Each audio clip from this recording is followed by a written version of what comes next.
अस्सलामुअलैकुम वीवर्स, उम्मीद करती हूँ आप सब खैरियत से होंगे। इस वीडियो में आज हमने सोशल कॉन्ट्रैक्ट थ्योरी के बारे में पढ़ना है। ये कुछ पास्ट पेपर के क्वेश्चंस हैं जो हम एंड पे डिस्कस करेंगे।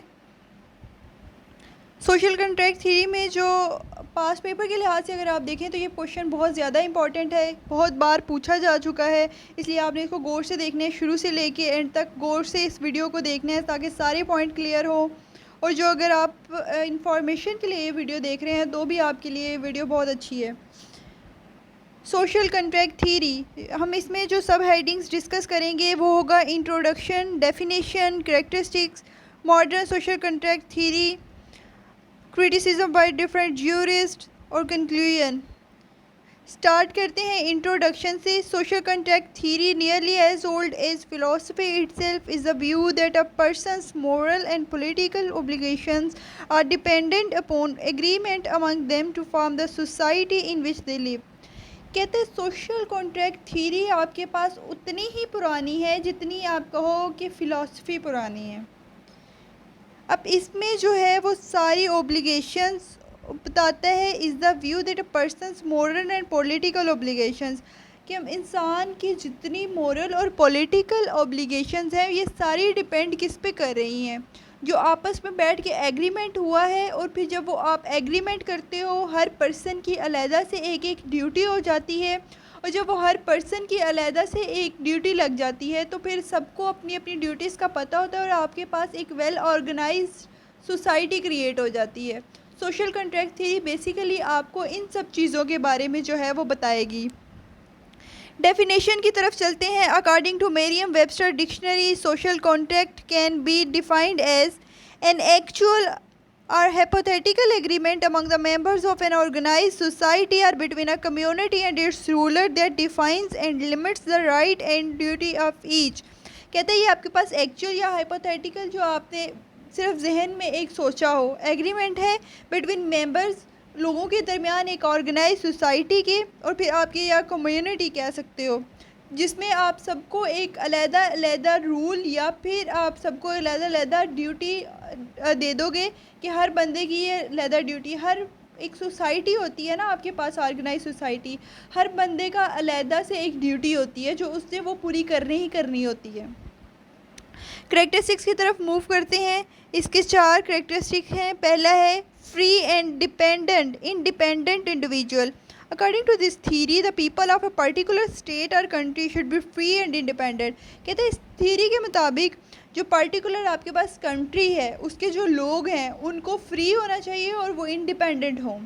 दूसरी है peace and security. People living in a particular state feel the necessity of peace and security, there is not any kind of danger to their lives and property. कि जो people एक particular state में रह रहे थे, मतलब लोगों के दरमियान एग्रीमेंट हुआ, एक ऑर्गेनाइज स्टेट बनी, सोसाइटी बनी, फिर लोगों ने उसमें जो चीज़ सबसे ज़्यादा फील की कि उनके पास होना चाहिए वो उनकी पीस थी और सिक्योरिटी थी। देयर इज़ नो एंड, और वहाँ पे ज़िंदगी का कोई ख़तरा ना हो कि हर वक्त उन्हें कोई ना कोई ख़तरा रहता हो, उनकी मौत का हो, वो उनकी जायदाद का हो। Entered into an agreement, the people therefore enter into an general agreement to form themselves into a community, obey the government। The people were to obey government for the protection of their natural rights।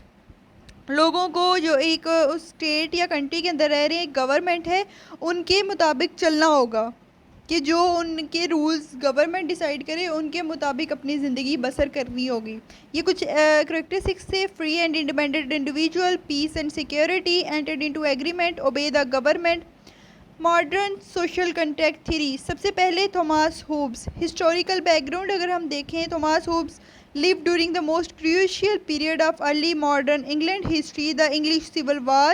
To describe this conflict in most general terms, it was a clash between the king and his supporter, the monarchists who preferred the traditional authority of a king, and the parliamentarians who were notably led by the Oliver Cromwell who demanded more power। कहते हैं कि Thomas जो Hobbes है ना हमारे पास, ये England की जो हिस्ट्री में बहुत क्रूशियल टाइम में उस टाइम रह रहा था जब इंग्लिश सिविल वार हो रही थी।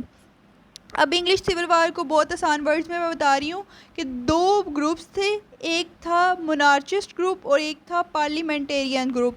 मोनार्चिस्ट जो ग्रुप थे ना, वो अपने किंग की जो अथॉरिटी थी उसको प्रेफर कर रहे थे, जबकि दूसरी साइड पर पार्लियामेंटेरियन ग्रुप था, वो कहता था कि नहीं, हमें किंग और पावर दे, हमारे पास अपनी पावर होनी चाहिए। इस तरह दो ग्रुप्स बन गए थे, एक मोनार्चिस्ट जो किंग के साथ था, दूसरे पार्लियामेंटेरियंस जो कहते थे कि हमें पावर दो।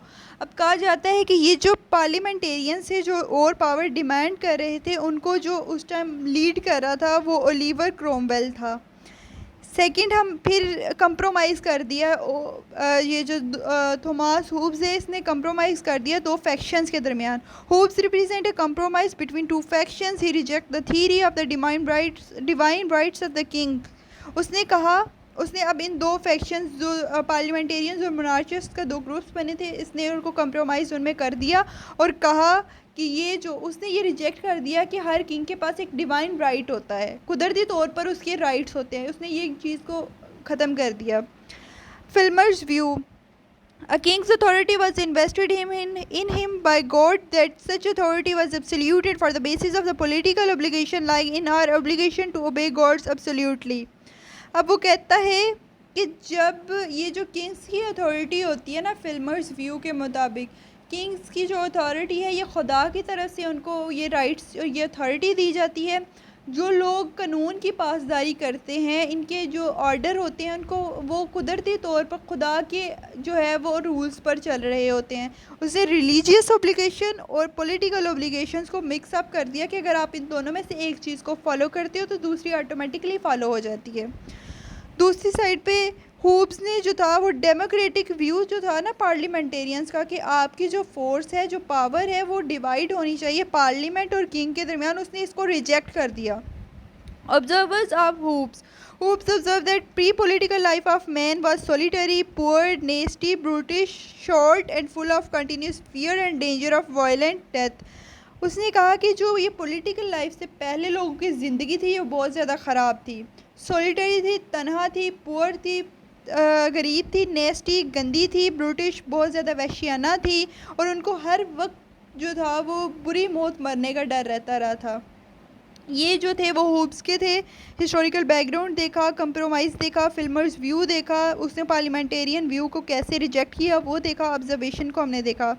अब जॉन लोकी के बारे में आते हैं। With society becoming more complex, the want of settled a known and independent जज and power to back and support of sense and many other necessities were felt including agreement.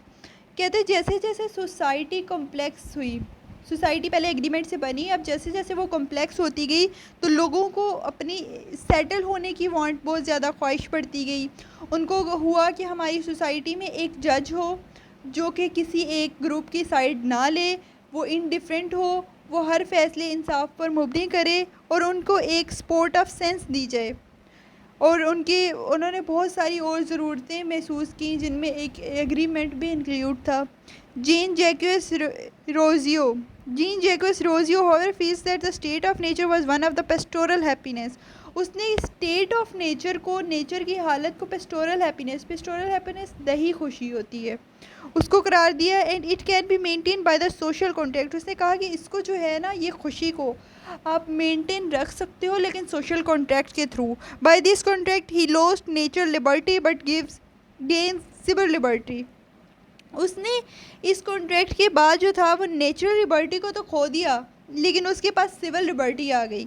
ये हमने सारे डिस्कस कर लिए। अब हम तीन जो थे ज्यूरिस्ट बट डिफरेंट ज्यूरिस्ट, हम इसकी क्रिटिसिज्म पढ़ेंगे।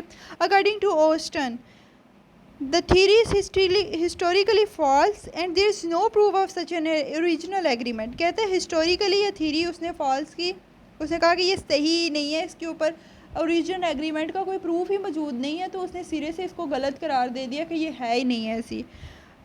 प्रोफेसर गार्नर के मुताबिक ही reject the theory on the ground, उसने फ़िलासफ़ी और रीज़न के ग्राउंड पर इसको रिजेक्ट कर दिया। Sir Maine observe the theory as violent anachronism पर जो है वो इसको रिजेक्ट कर दिया। कंक्लूजन की तरफ मूव करते हैं। Social contract theory is undoubtedly with us for the future, but there are also the critics of such theory which will continue to compel us to think and rethink the nature of both our self and our relation with another. Social contract theory हमारे साथ future में चलेगी, future तक आगे चलती रहेगी, लेकिन अब इस थ्योरी पे क्रिटिसिज्म बहुत ज़्यादा हुई है। तो वो कह रहे हैं कि ये क्रिटिसिज्म हमें इस बात पर मजबूर करेगी कि हम बार बार सोचें, कि हम बार बार इस नेचर के बारे, सोशल कॉन्ट्रैक्ट थ्योरी के बारे में हम सोचने पे ये हमें मजबूर करेगी, और हमारे आपस में जो रिलेशन है उनको हम समझने की कोशिश करेंगे। सारे कॉन्सेप्ट्स जो हैं वो क्लियर हो गए। जितनी सब हेडिंग्स थी सबको मैंने डिस्कस कर लिया। Introduction, definition, characteristics, modern social contract theory, criticism by different jurist भी हो गया और कंक्लूजन भी हो गया। एंड भी अब हम पास्ट पेपर क्वेश्चन कुछ देख लेते हैं।